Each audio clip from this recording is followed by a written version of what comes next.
actually, what you're talking about right now with Alan Watts and the mystery of his death, continue about it, because it brings up a really deep topic for me. Well, actually, the mystery is not even a mystery, because if you study what the witnesses and everybody said, he basically, organized his passing, and it was well organized and well executed. He was very sick at that point, and he knew he doesn't he didn't have much more to live anyway, and he decided and he did it. And that's kind of maybe weird, because of what he preached and what he taught. And Yeah, but so I guess either way it can be okay, because if it doesn't matter even if you do it yourself, or if you just wait for it like 1 year, or I don't know how much longer. It's very interesting, and it raises a lot of questions for me. me too. What do you think? I mean, a part of me wants to believe he was not fully enlightened, but maybe he was, and maybe he knew what he's doing. Maybe he envisioned the next incarnation, and he had to die at some whatever, I don't know. So, but Well, it's interesting. Yeah. that's a lot of maybes, right? And Well, isn't that life? Like, yeah, that's life is a lot of maybes and we'll sees. We'll see. No, the reason I started recording when you started talking about it is because of my own contemplation of the moment. And, I just turned 70. It's weird. I know you did. I I know. never mentioned the number, but yeah. Yeah, I try to make a joke of it and say, oh, that was the number assigned to me. And, like it's not that important. But it, when you're standing in that place, it's like, I'm thinking of my 97-year-old father. Well, that's 27 years into the future. And I know what my father looks like, right? And I know what he's going through. Not to say that I'm going to, but I realize that my life, no matter what, is short. Right? I don't. You're just realizing this now? Honestly, yes. It like Okay. sparked something in me. And I mean, I could philosophically say that I've always known my life would be short, but it's a very different sense of it. And in reflecting on that, I mean, there's a part of me that says, well, for all my journey and for all my gnosis, or whatever you want to say, all right, for my writing or how I have perceived myself in the world, it's like, how much longer do I want to stay here? I don't want to go down, as long as it takes. Like, do you have an exit plan too? No, I don't have an exit plan. But what it is like it compresses everything. And I'm thinking of Alan Watts again, because he was a brilliant speaker and because he motivated so many people, and it's compressing all of me into just a very present moment. And I'm like, how much of what I write and say and speak is real?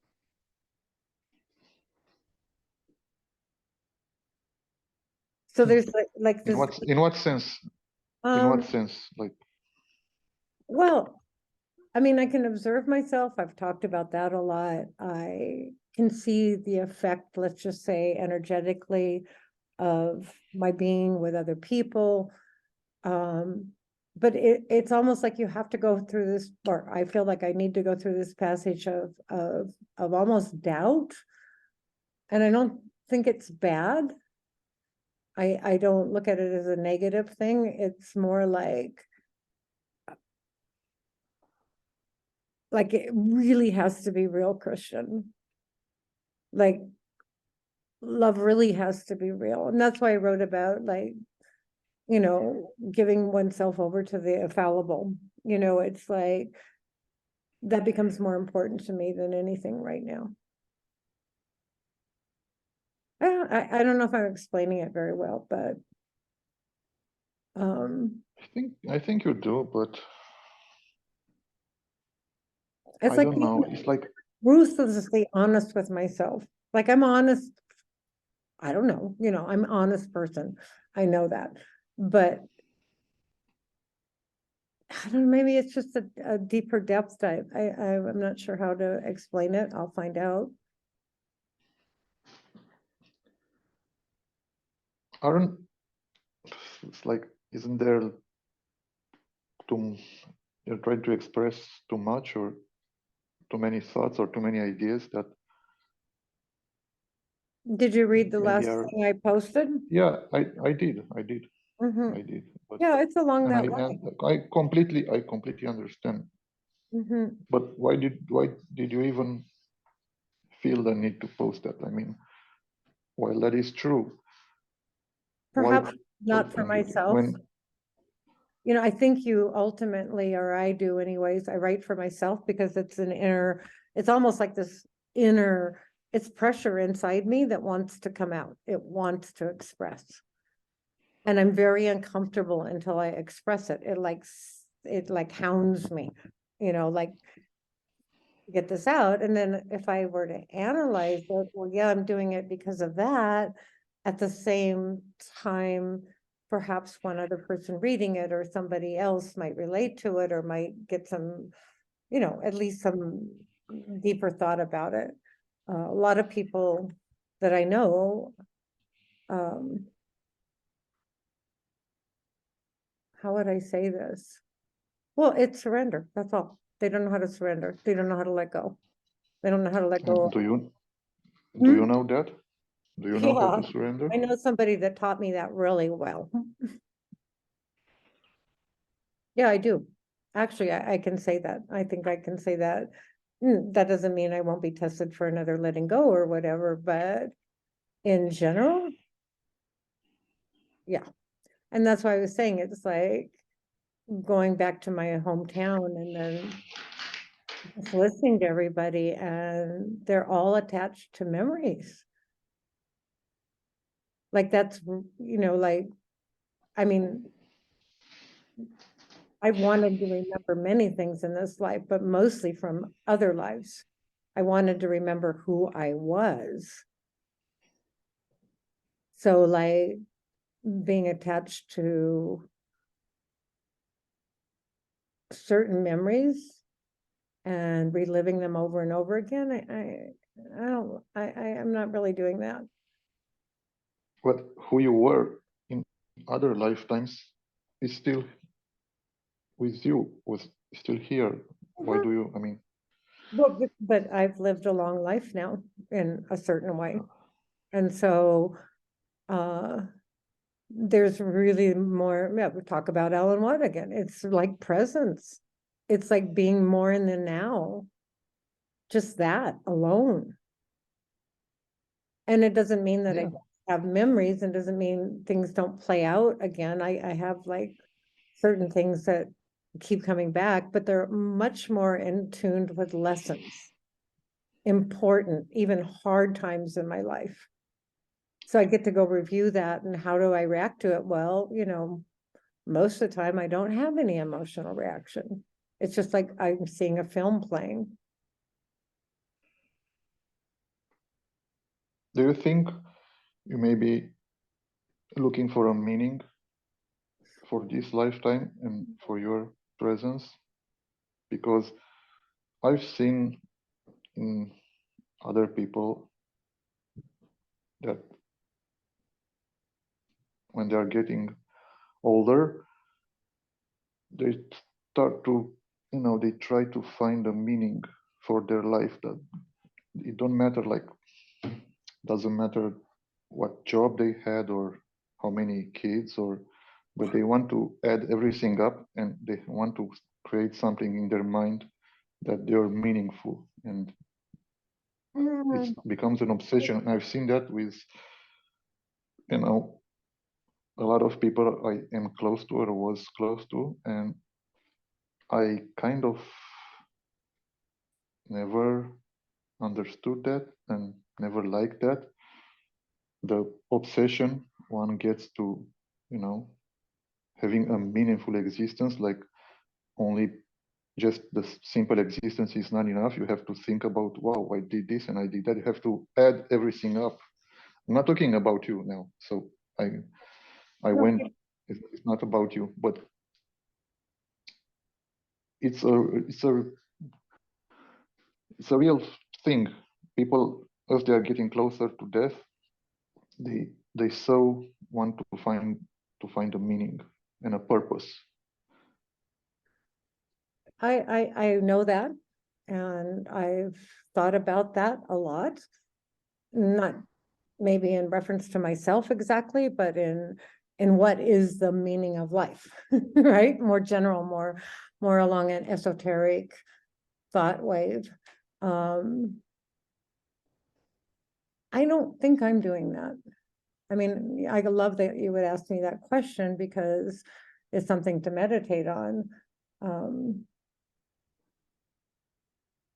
But yeah, I think I already said it in a way, no? Like that thread of doubt is like, has my existence here been for a purpose? Why did I get put here? I mean, you can ask yourself lots of questions. You don't have to be old to ask them. But I feel like but come on, when you're a teenager, you go to a club or you don't have I mean, that's the list of your problems. yeah, it And usually then, gets people around 40. 40 is about when people start asking that question.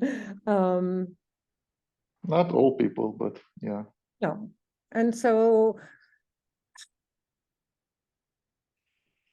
No, but we started with you writing that that blog entry. We started with you writing that blog entry, and you had you having these urges and this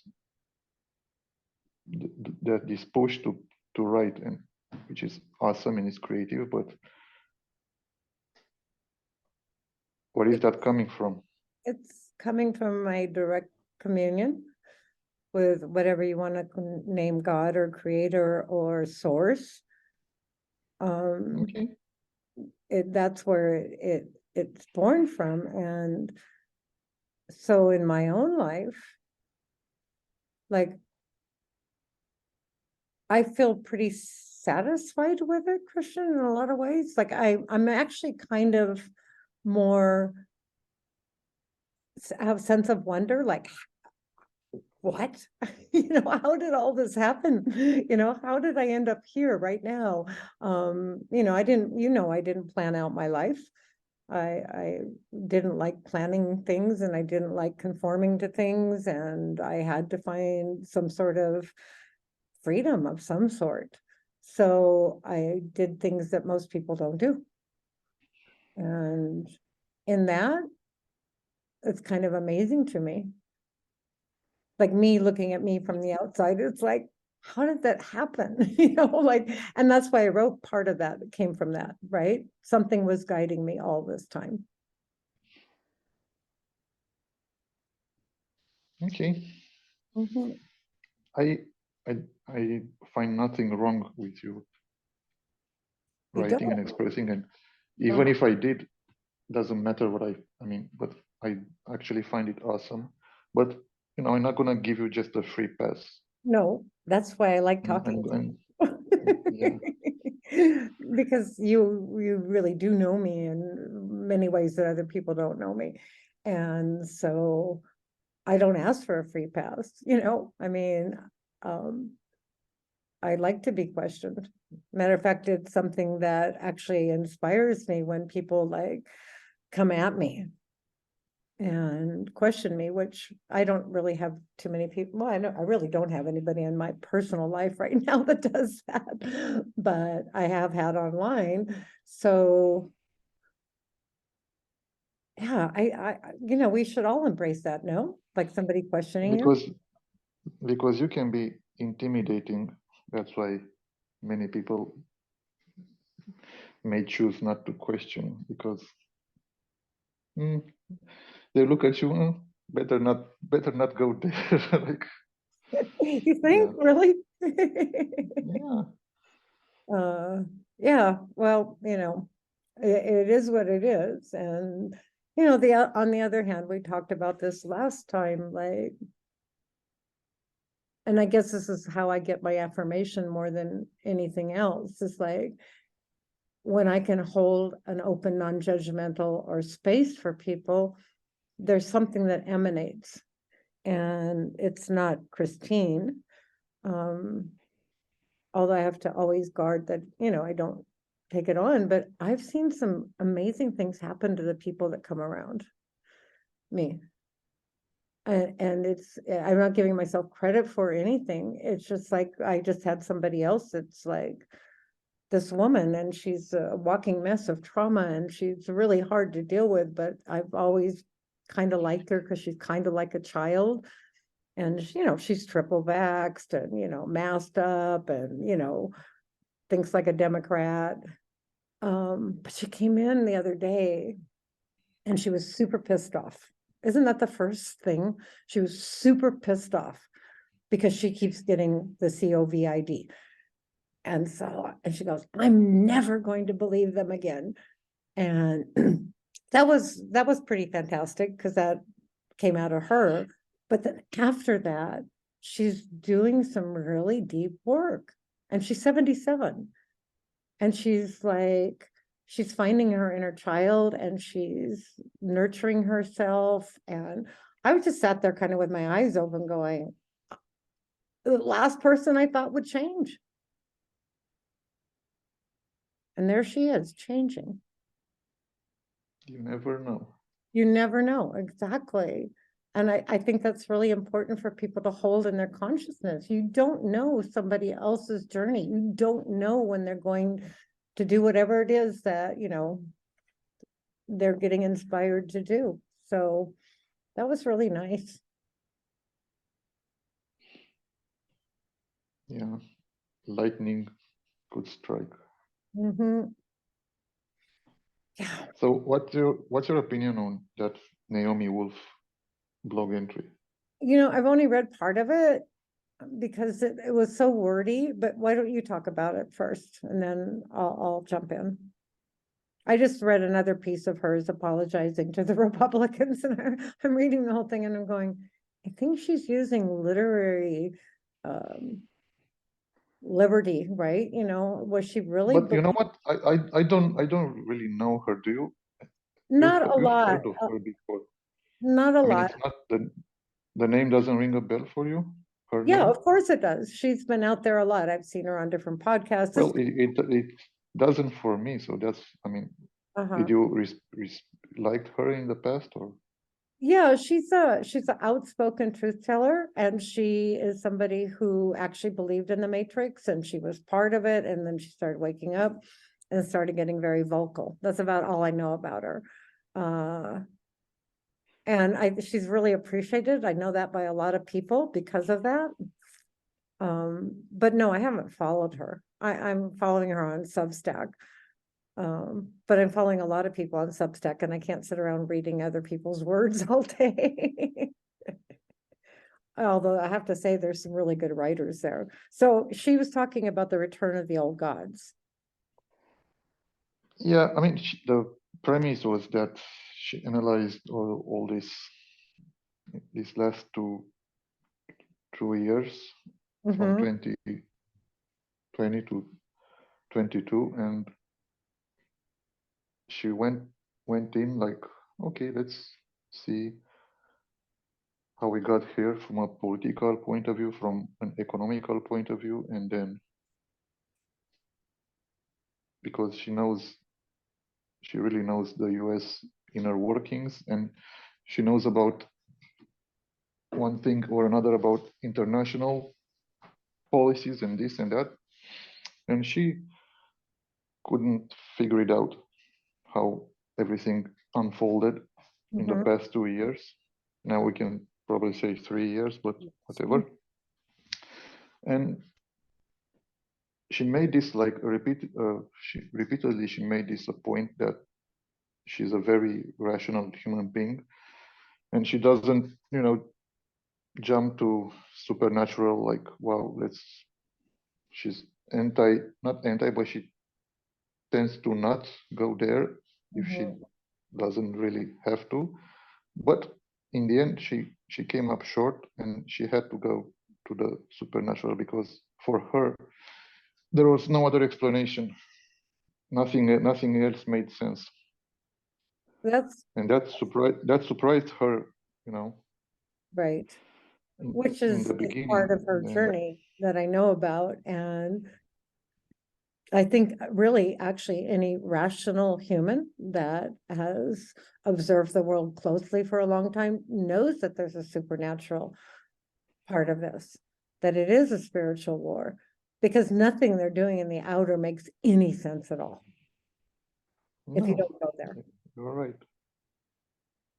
So I think her rationality served her well. Yeah, but see, she had the power, the inner strength to understand that, because how many people just keep on rationalizing all the shit, and they just keep on rationalizing, quote unquote, and they never get anywhere. Like, to be able to say, well, wait a minute, this doesn't make sense. To be able to say that, it's not always that easy. No, it's not easy. It's not easy. Most people just they have blinders on, even though they know. I mean, even though it's obvious, it's super obvious, what's going on. I don't care what the New York Times says or CNN or anything. It's so much bullshit that it defies anyone that's even half awake. What?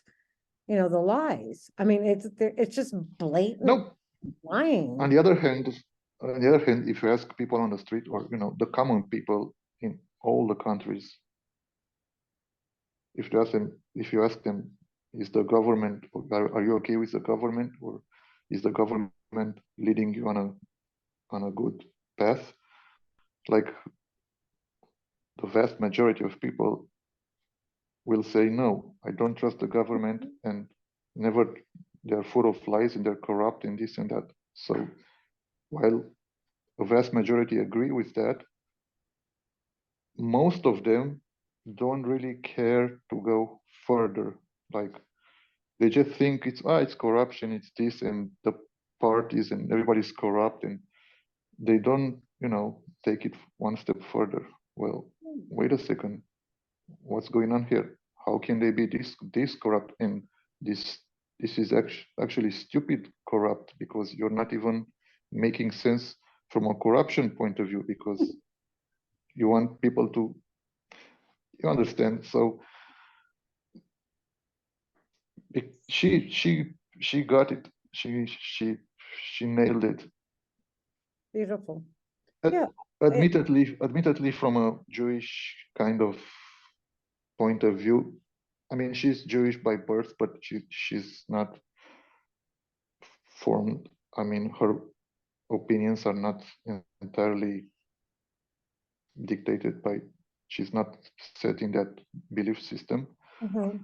But she's influenced, and I'm okay with that. So that's not a problem.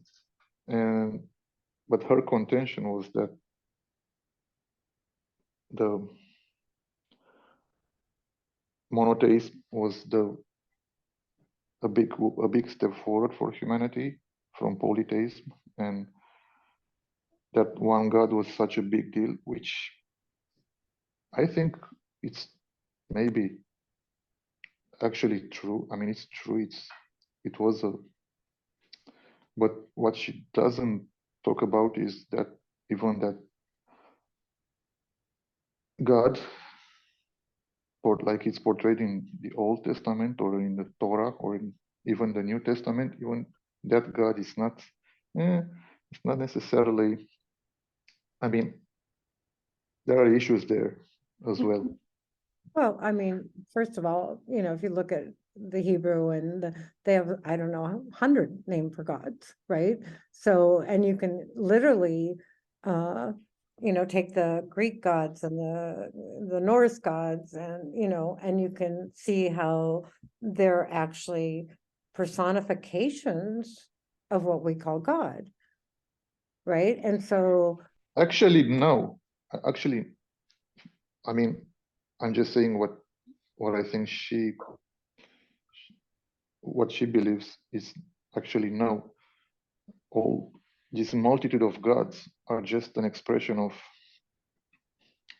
I'm not gonna say demonic beings, but beings that are out of balance. yeah.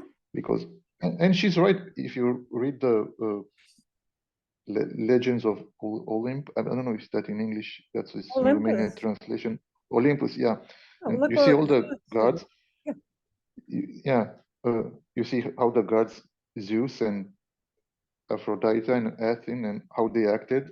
Like they were lustful and vengeful, and they were like, what kind of gods are these? So, and she's right with that. All this, and even the Romans, I mean, the Roman gods were pretty much copy paste from the Greek, but with a twist. But even they were known to be, to be to have their short, I don't know. So I don't think the old gods ever went away. It's sort of an as above, so below sort of scenario. So, it's very, very rare still to find anyone who speaks through, how would I put it?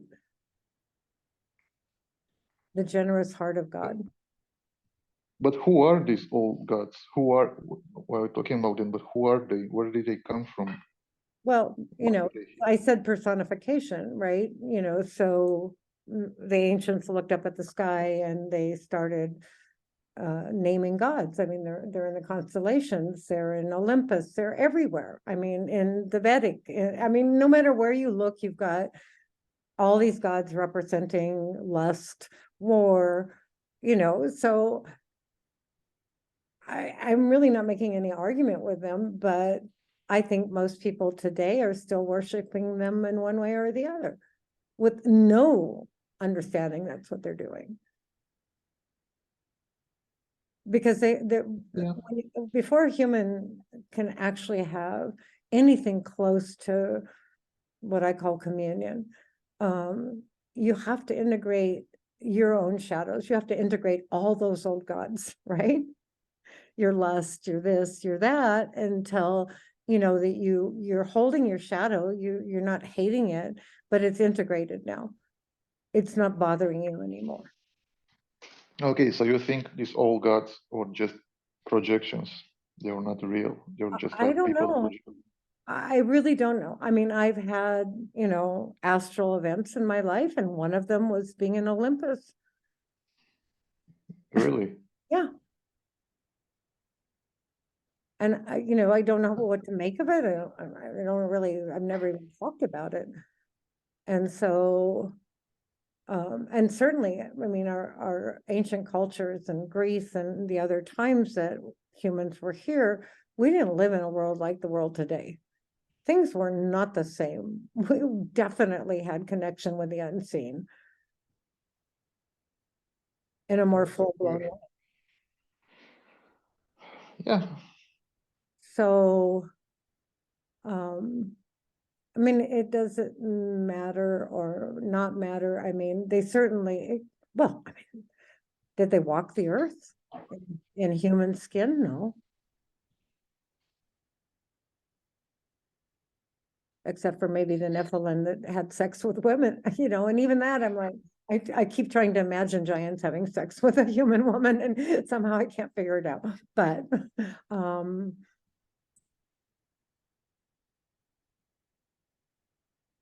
But see, that's when she said, have they returned? They never left. That's my point. People are still doing ceremonies to them. Most people don't even understand the liturgies they go through, you know, all of the stuff that comes through of, you know, prayer and worship. Well, you know, that's my thing is like you give God a name, you call God Yahweh, you call God Jehovah, you call God whatever. You've now personified that being. I agree. So I'm very. What do you think of the way Russia stands and acts, that they do not want this? I mean, a big issue they have. They do not want this Western influence.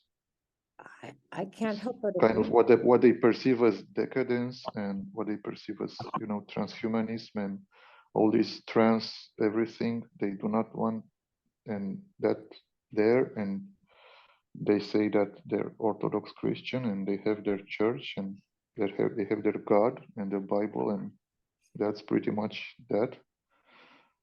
You know, since And I have never really had contact with Russian. I mean, I have a few people that are Russian in my life, but not intimately. And I don't know, because I'd have to take it, Christian, into the spiritual level, right? Not put it into the personality of Putin or all of that, but we're in a war. So when you're in a war, you have to have two battling parties. So whether they were assigned or truly believe this, I mean, it's quite obvious that the West is in a decline and degeneration.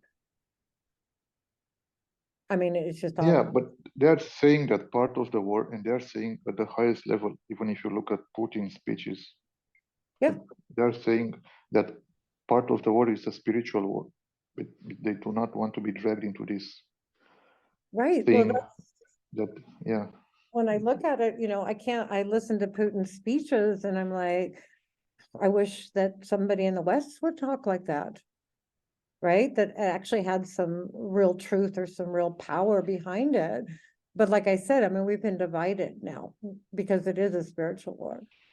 And so they're taking that position. I told you about that young man that I talked to, that the conversation at a dinner table, which I won't repeat, but what really surprised me, and this is a young man in his 20s, is that him and his friends are following Eastern Orthodoxy. And this is somebody in Pennsylvania, you know, so there's something being born there. So I can't, I mean, I'm glad for it, actually. Well, the funny thing is, if you look at it from a vantage point, it's a lot cleaner than the West is.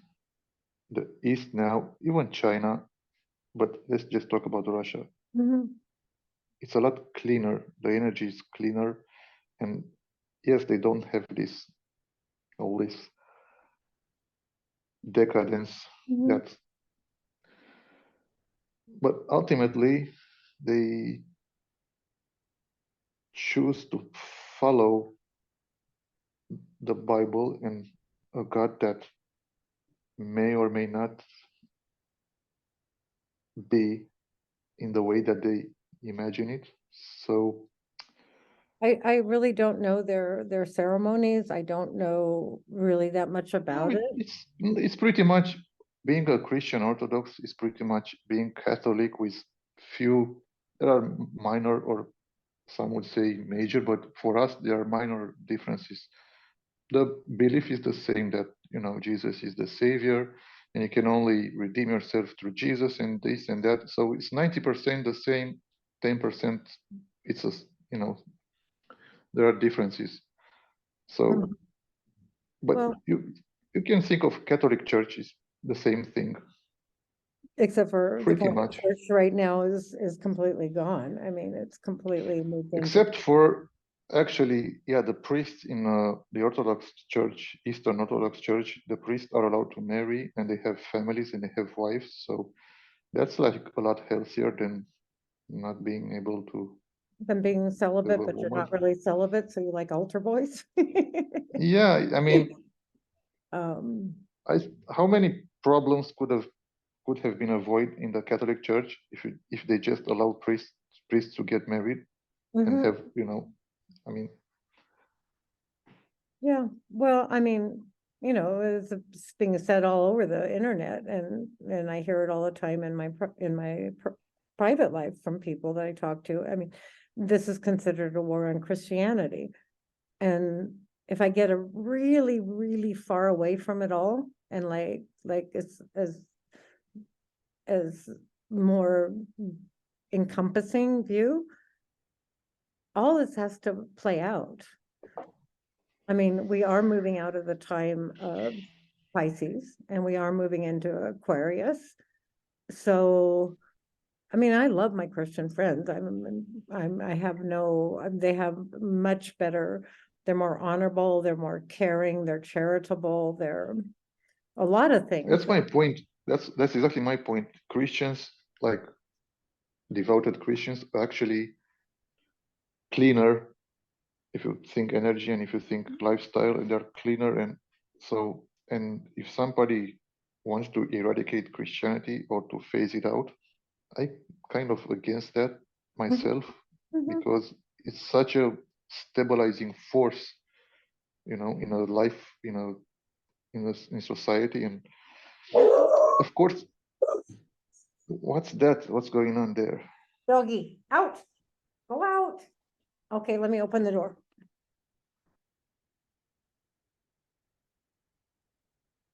He heard something outside that he had to go check out. I bet it's Lucy. Up to no good. Yeah, he definitely, I went to get some water. Well, so if we were to take what we're talking about with the Christians, and obviously they want to take out the Christians, um, because they do And have, why is that? because they Why do is have that? a foundational, whatever you want to call it, faith or belief system in family and caring for others and those that follow, you know, the gospel, let's say, the good news. You know, they try at least to live a life according to Jesus, right? I mean, there's a lot of messed up people out there too, obviously, that call themselves Yeah, Christian, but fundamentally they hold things that I would think that any human being, a rational human being, would hold sacred. exactly. If you look at the Ten Commandments, it's like, wow, do you need a commandment to know you shouldn't kill somebody, or not to steal, or not to lay with another another man's woman? Or granted, in those commandments, that orange chocolate from Soriana shouldn't. I mean, that should have been an exception right there on in Bible. Like when Moses came out with the tablets, it should have been like, one shall not steal except for chocolate or orange chocolate. Christian, no. Shh, don't tell anybody. Yeah, yeah, right. And so when you live a cleaner life, you have cleaner thoughts. Yeah, You and you are unaccess you are beyond the reach of entities and this and that.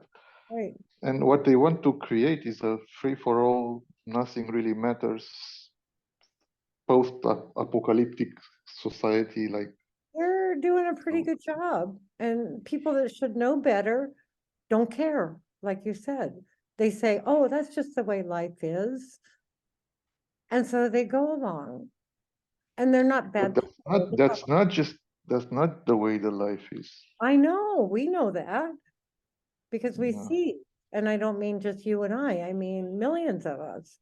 Really, I think of millions at this point. You know, we're very aware of what's going on. And, you know, it's so what does one individual do? Well, people are going to do what their impulse to do, whether they're an activist or prayer work or just simply being. So I support a lot of people. It's not my call per se to march on the, do the news cycle every day. I can't stand that right now. But and perhaps going back to my writing, perhaps that's why I write. It's just there is something above all of this or inside all of us. It permeates everything. And I think people miss that all the time. It permeates everything. And so, people that profess to be spiritual, and then, you say something they don't like and they get mad at you. It just makes me laugh now. You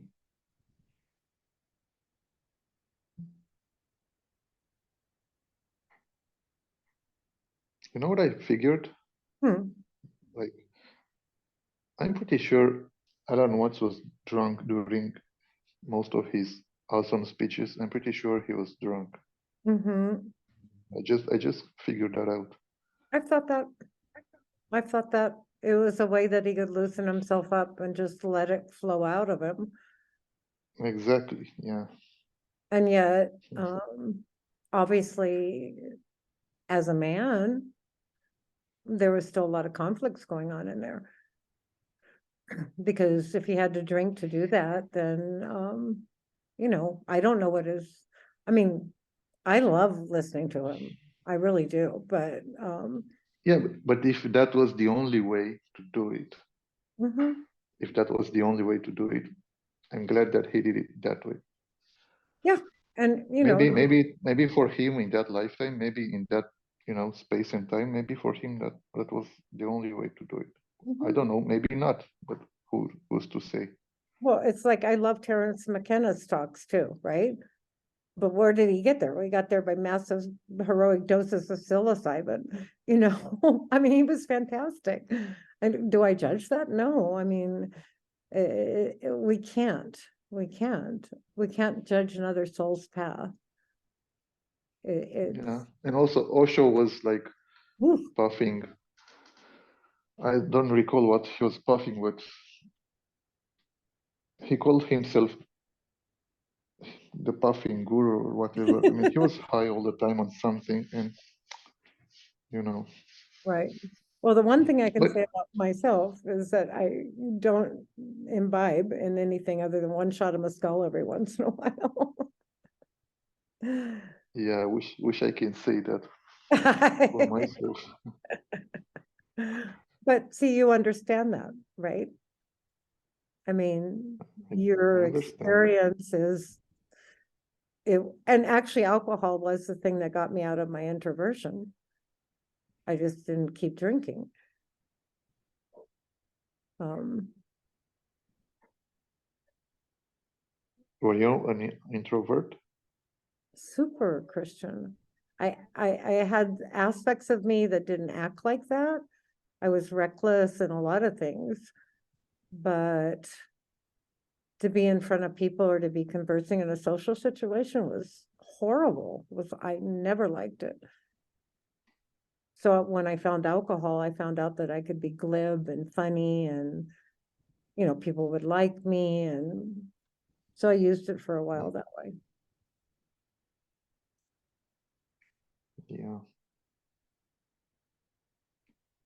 No, and nobody, then you figured it out. Nobody believes me that I was shy. Nobody believes me at all.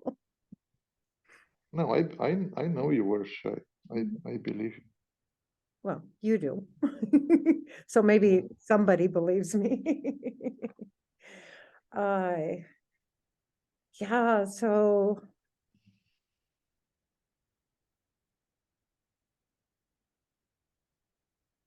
I guess none of us really know the true pathway towards our ultimate freedom. And I think it can only be shown to us kind of one step at a time.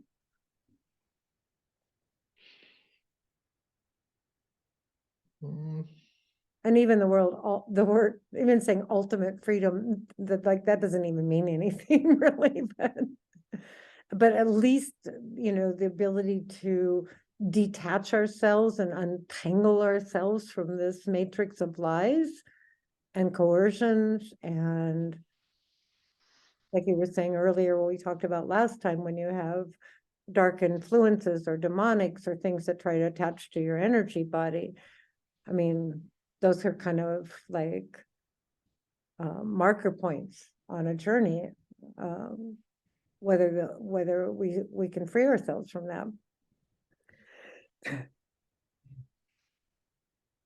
Yeah. Also, usually, maybe not all the time, but usually a person is confronted with just the right amount of pain and suffering they can overcome. Maybe they don't, but usually what's thrown in your way, you should be able to make it one way or the other. Yeah. And, yet going back to talking about the great masses of people, and I don't mean people, I mean, there's plenty of people suffering tremendous horrors right now that we're not suffering, I sometimes look out around me at the trees and everything, and I go, well, I don't have to worry about a drone right now coming and dropping something blowing up my house, right? I mean, it's that stark for a lot of people. And yeah, but in a way, we're all suffering. Yeah. Oh, well, you said it last time. It's like whether we have cognition of it or not, it is a collective. And so, yeah, I mean, I'll say this, I can't imagine me ever not feeling this way about it, but the quote unquote suffering that I went through in this lifetime was my greatest teacher. So I am grateful for it. I've had other great teaching experiences, such as, hiking up to the Sphinx in Romania in a snowstorm, or living in a tent out in North Dakota, whatever, that were extraordinary experiences. They weren't suffering at all. So there's kind of a juxtaposition between both things. But the real depth, the real getting real with me, it all came through things that I felt at the time were painful.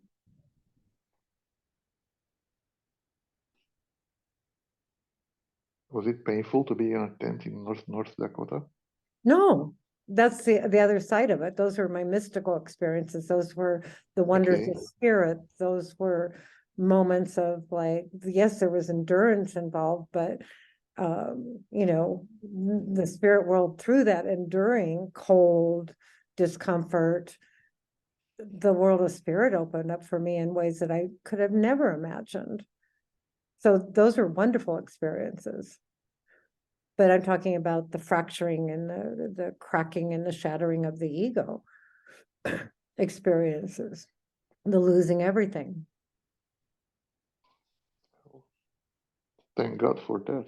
I know, I really, honestly, I mean, really, I guess I must have had a pretty fucking hard ego took a lot to break it apart.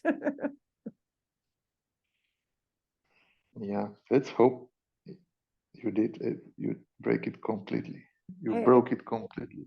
Yeah, I mean, I don't know. I don't know. I mean, I can't claim that. But I do have,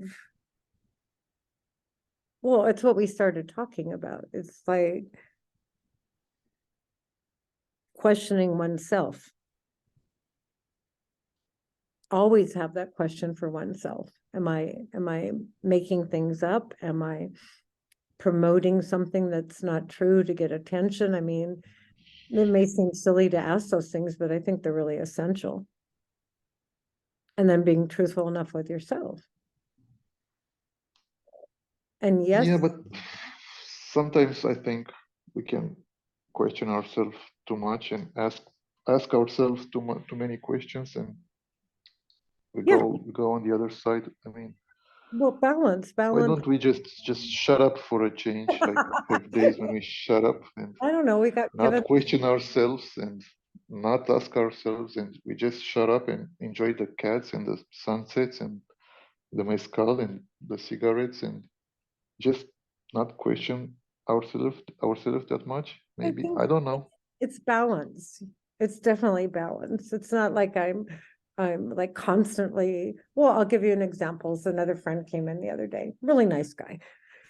And he's cool, very creative, very crazy. And he's going through, he said like the other night he couldn't sleep and he started like really criticizing himself, like major. You're a failure, you're a this, you're a that, look where you are at this age in your life, but what was so That's so beautiful, funny. That's so funny when people assume that at some age you have to be somewhere. I always find it very funny. Like by but see, that's 30, and then programming. by 40, and then yeah, they have this, these landmarks. They have to. Oh my God, it's so But see, funny. he never made those landmarks because he's a super creative. No, and he was wise enough to realize that that was a silly thing, but it invaded him. It all invaded him. Well, there's a purpose in that too, right? Because it requires that he realign himself and not listen to it. I mean, he was wise enough to know that it was programming. We were all programmed to one way or another. Be this, be that, do this. You got to have so much money in the bank. You need to get a mortgage. You need to have 2.5 children, and you know. But see, those thoughts. How can you have 2.5? What's the half? How can you have a half of it? I know. It's so stupid. That's what they say. The average people should have 2.5 children, right? I don't know. I say it because it's so stupid, but you see the thing is like he didn't, it invaded his thoughts. It invaded him, right? And so there's something there for him to work out. And I think he did a pretty good job of seeing what it was and, disentangling himself from the mind And program. he had a hard time sleeping. Like he went to bed and it was like insomnia or I don't even know exactly. He's just kind of in a rough place in his life right now and not real settled. So, it's what we talked about before, Christian. When you're not balanced, when you're not holding your energy field in a sense of integrity or peace, all those things find access to you. yeah, they creep in. Yeah. Oh, they're never, they don't stop. They never stop trying, right? That's part of where we are.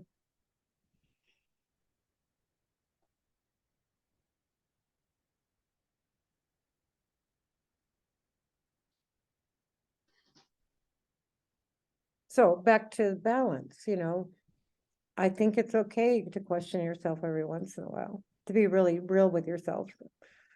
Um, But that isn't is, there a point where you should know where you're at and stop questioning if you're yeah, and yet if we put ourselves in like some sort of corridor of evolution, or some sort of whatever, um, we learn things, we settle on things, we find ourselves in peace, perhaps. But this is a movable, everything's moving all the time. not everything when your core being and Oh, your well, that's where you, connection with right. yeah. So that's where you have to go back to yourself. But as you know, when you're going through your daily life or things are happening or you're having contact with people or in my case, going up to see my father or whatever, um, there's, I don't think it's a bad thing every once in a while, just if there's a little doubt, well, like how real am I? I mean, that's kind of a hard question to ask yourself. How real am I?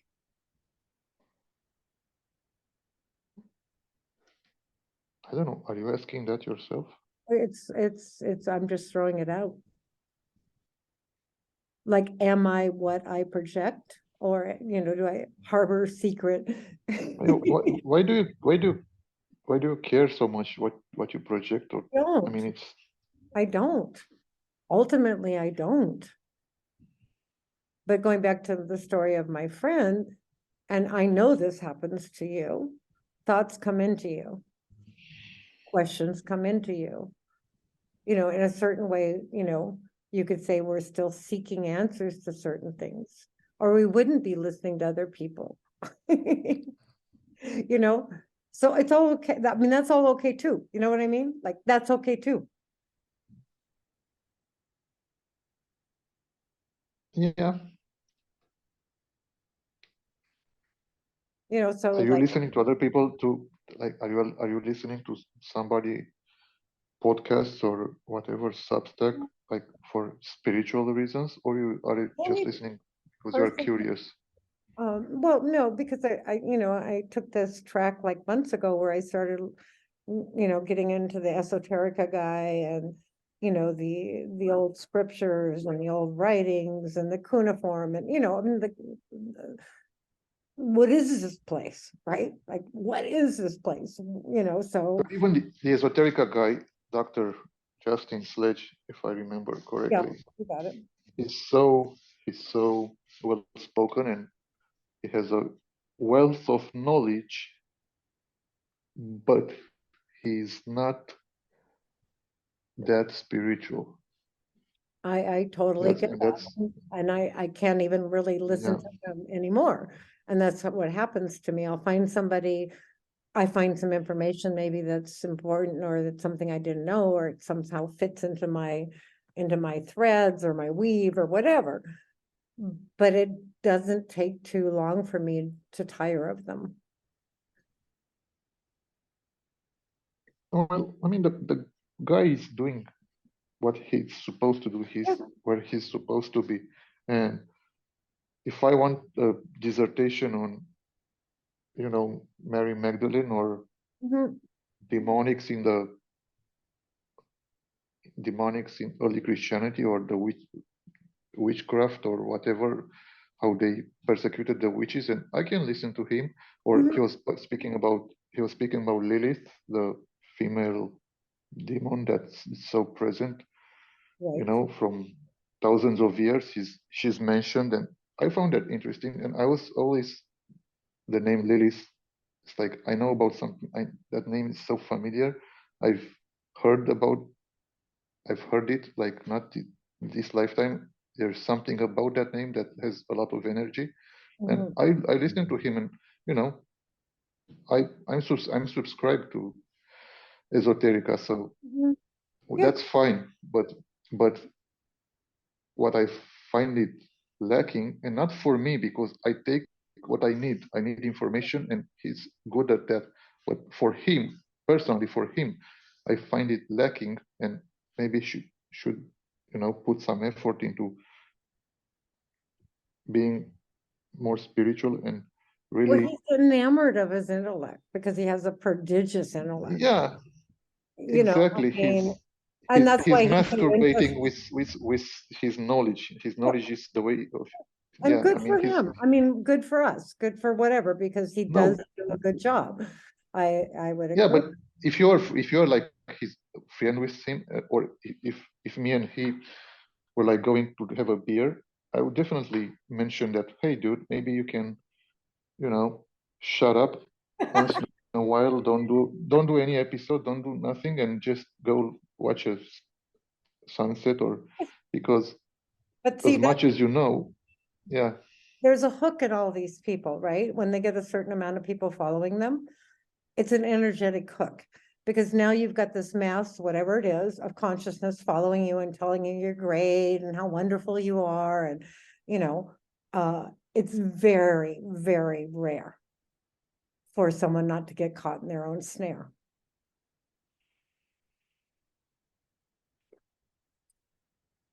You know what I mean?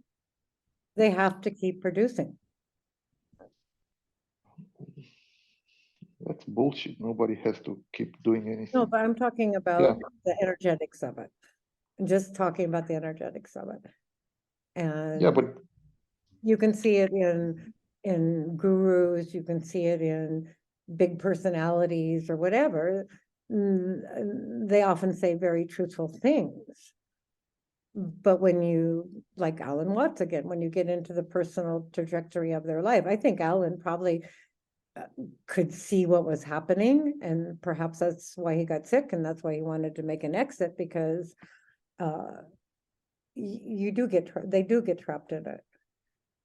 And actually, I think he abused alcohol because it was so much easier for him to speak from that state, right, to reach God and to reach, you know, the understanding in that state was so much easier for him that he abused it, and then he part of his sickness was related to alcohol, so it was kind of one thing leading to another. But yeah, I don't think he could have done it. Probably it would have been impossible for him to be Alan Watts and to have this legacy if he wasn't drinking. So yeah, that's my, yeah. I'm not going to judge Alan Watts for being an alcoholic or being a drunk. in order, in some point, he sacrificed himself to be able to present those ideas in that form, and that was very appealing and was very, you know, humorous and perfect to present to the mass audience. And in some way, he literally sacrificed his health to go there and, you know, bring that state of being. That's an interesting take on it, Christian. I had never really looked at it that way. And perhaps that's the ultimate, you know, teaching of Yeshua in a way, is that you have to sacrifice the self. And I mean the little self. You have to give that sacrifice. And I don't know how that's going to take form in anyone's life. But that's what I'm meaning when I go back to people that have a large following or making a lot of money and they're doing all these things. And yes, they're presenting good information, but they're trapped in it. They're not going to sacrifice anything.